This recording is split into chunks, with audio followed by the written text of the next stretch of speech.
Welcome to the second section of the first module of Principles of Sustainable Management, the business case for sustainability. Sustainability is not about these guys.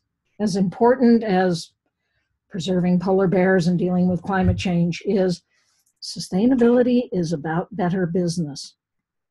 And there is a robust business case for it.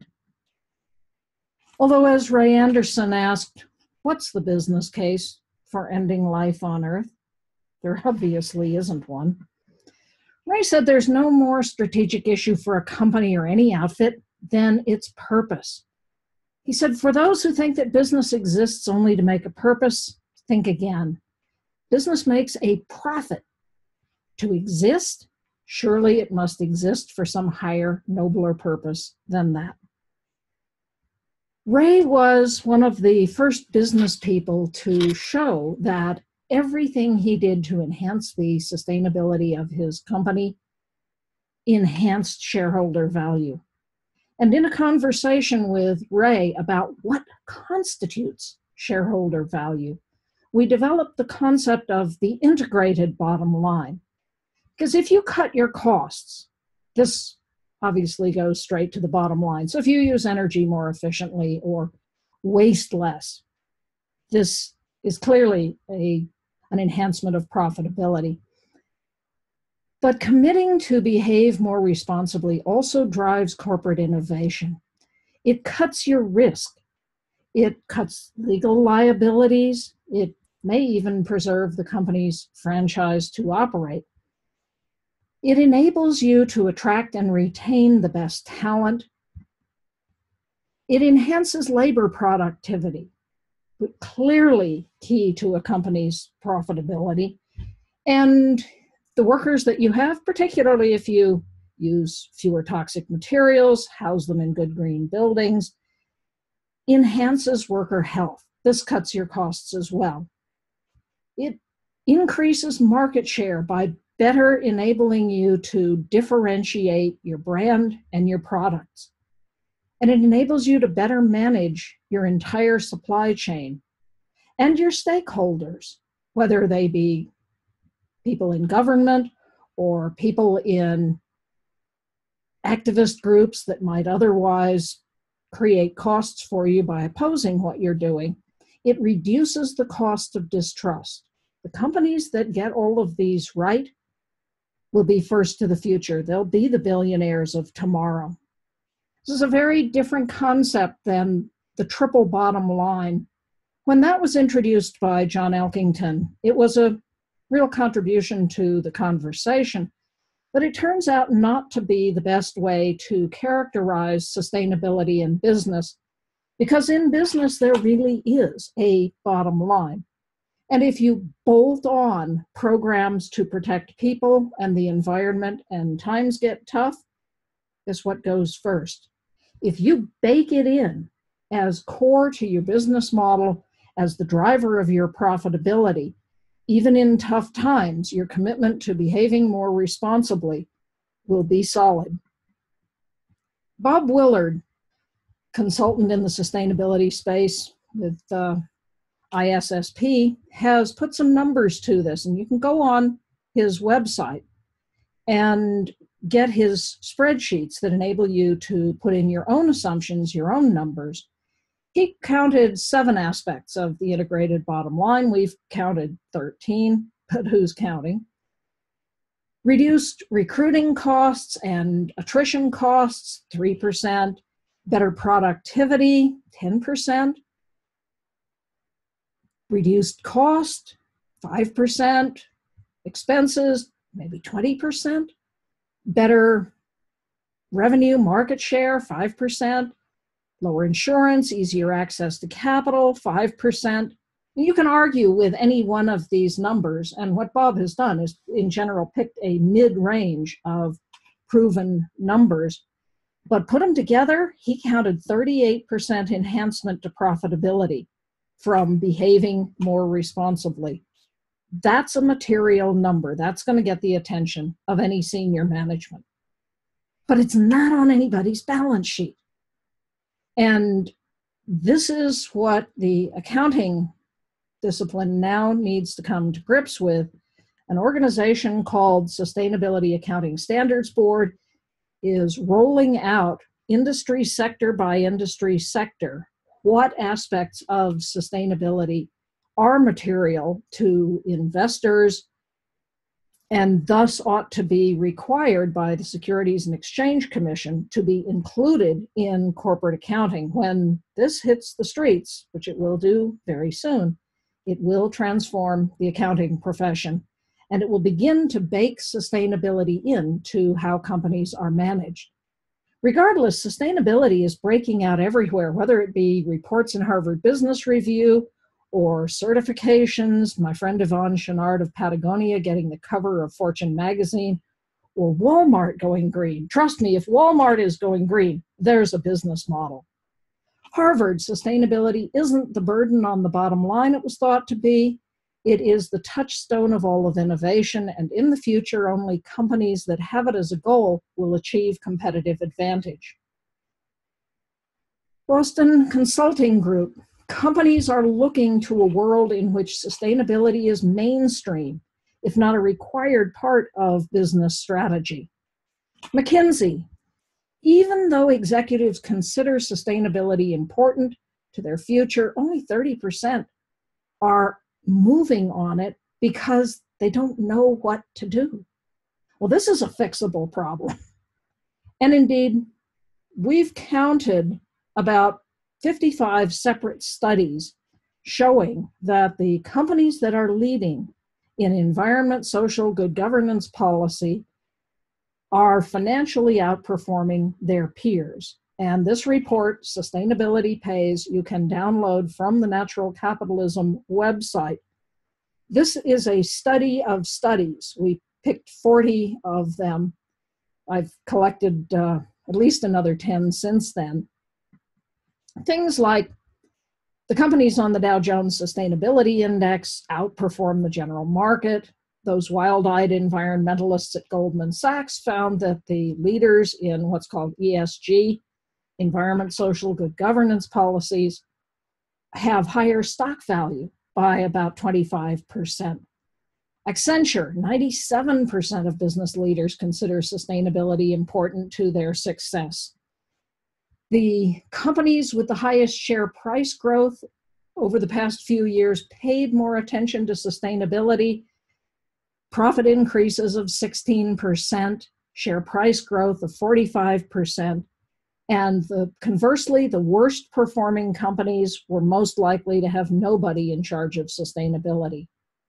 A.T. Kearney, in 16 out of 18 industries, the businesses deemed sustainability focused outperformed industry peers by 10 to 15%. It's getting to be a who's who of big companies that have appointed a chief sustainability officer, have a sustainability department, are beginning to account for the costs of unsustainable behavior and the opportunities that they can capture by behaving more sustainably. So the question for your company is, will it find its true purpose, or will it become irrelevant? This was made particularly clear in a book called Green Giants, written by Freya Williams. Freya has been in companies like Ogilvy Earth and Edelman, now leads North American office of the branding marketing company Futerra.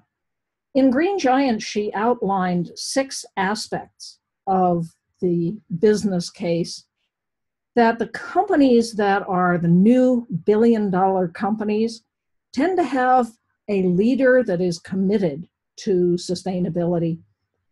They look for disruptive innovation. They have this purpose that Ray Anderson spoke about. Sustainability is not bolted on, it's baked in. And they are reaching out to ordinary people. Perhaps most importantly, they walk the talk. They set commitments to sustainability and they deliver upon it.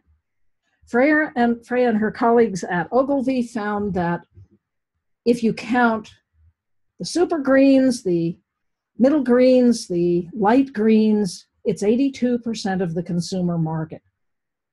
And this has been reinforced by an array of studies. If you don't behave sustainably, you are at risk in the marketplace, with 91% of consumers saying that they'd switch companies if they heard that you were doing something wrong, that they'd share this information, they wouldn't invest or work there, they might even boycott you. Cone Communications, similarly another marketing firm, has surveyed companies around the world representing half of the world's population. In these surveys, 93% of consumers said that companies must go beyond any legal requirements, that they must make as positive as possible an impact. In every country surveyed, consumers want to see companies behaving responsibly.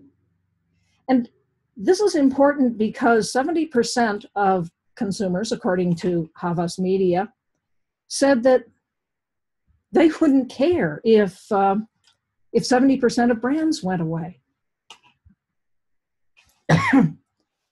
People, productivity. Productivity is considered the holy grail of economic prosperity. It's considered to be the basis of profitability in companies. Company after company says, oh, our people are our most important asset.